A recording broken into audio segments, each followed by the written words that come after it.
Welcome back, everybody. You know, as I look towards the future and having children, and I talk to so many young mothers out there, I am constantly hearing concerns about what vaccines are going to be jabbed into their babies. And this really wasn't that much of a question or a concern before COVID. Was it the COVID vaccine that caused everybody to question so much about the recommendations that they were getting? I think so, because I'm one of them. Joining us now to discuss that is world-renowned doctor and Chief Scientific Officer at the wellness company, Dr. Peter McCullough. Dr. McCullough, thank you so much for being here tonight. Thank you. How do we reverse that trust trajectory? Because after COVID and after all we learned about the vaccines, it just tanked. You're right. First and foremost, the COVID vaccines have to be pulled off the market. Parents now don't trust the entire schedule, and it wasn't a big issue a few years ago. Now there's, increasing rates of children not being vaccinated against preventable diseases. We see measles in the news. And, by the way, these trends are worldwide. They're not just U.S. The COVID vaccines have caused a massive loss of trust of the routine vaccine schedule. Yeah, so remarkable. So I want to stay on that for a second because there's some new research out suggesting that flu vaccines, which you all kind of got used to taking, a lot of us did, they're maybe not nearly as effective as they were billed. That probably adds to the distrust, but tell us what we're learning from the science on this.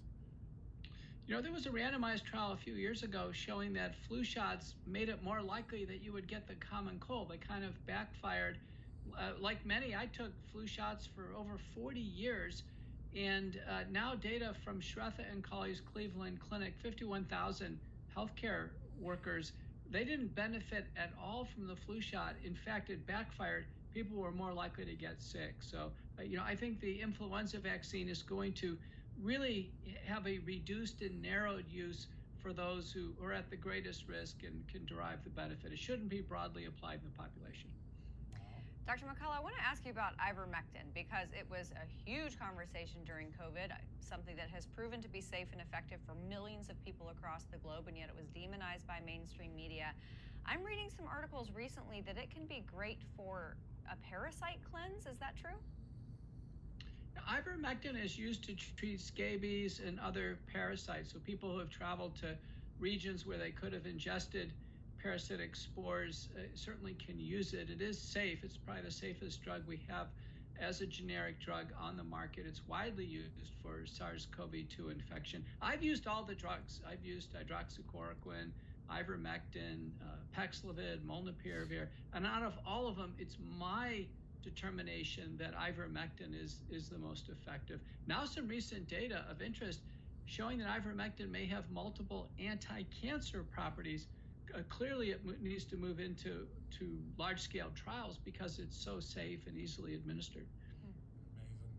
And there's been so little incentive for the drug companies to do it because it's been out there so long. They don't make a lot of money on it. So cheap. Such a missed opportunity. So I want to talk a little bit about the tariff policies everyone's talking about, everyone's worried about, and the market bouncing around. Any danger that medical supplies and pharmaceuticals will become more expensive in the short term until this settles itself out? Most countries are starting to genuflex at the tariffs and want to come to the table and discuss, except for China. China's the biggest supplier of drugs and the ingredients that go into drugs worldwide. Wellness company, we've taken many steps ahead of this with our own pharmacy distributions, our supplies. Certainly people can buy emergency kits and have the medications pre-prescribed ahead of time. That way, months down the road, they're not going to run short on an infection or need an antibiotic or another drug and not be able to get it. Dr. McCullough, last year, Ozempic was all the rage for many Americans who had some pretty dramatic weight loss, but now we're also unfortunately learning about some of the pretty dire and long-lasting side effects like bone brittleness. But the wellness company has a new product called Drop that is something that can help tremendously in the direction of weight loss. Tell us about it.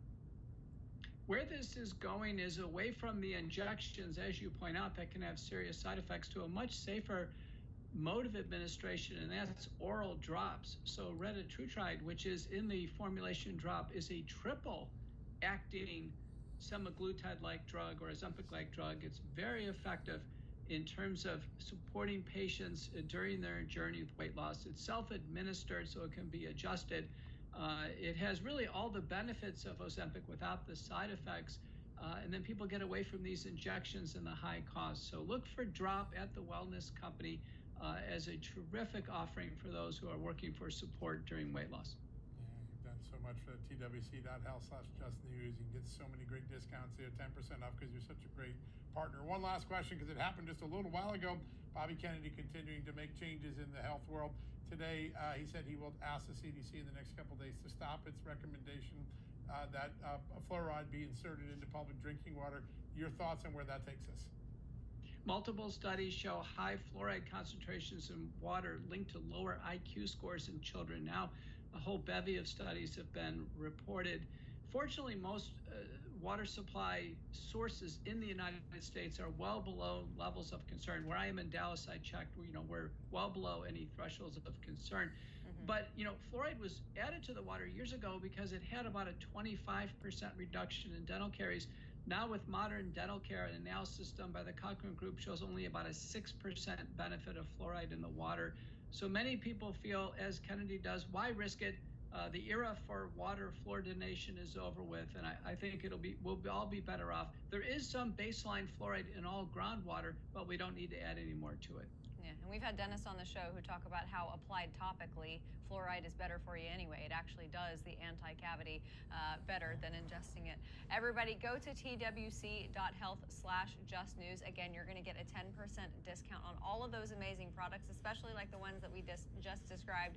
Oh, absolutely, Drop. Wow. Dr. Peter McCullough, always a joy having you with us. Everybody, again, go to twc.health/justnews and get that 10% discount. One final break, and we'll be back on the other side.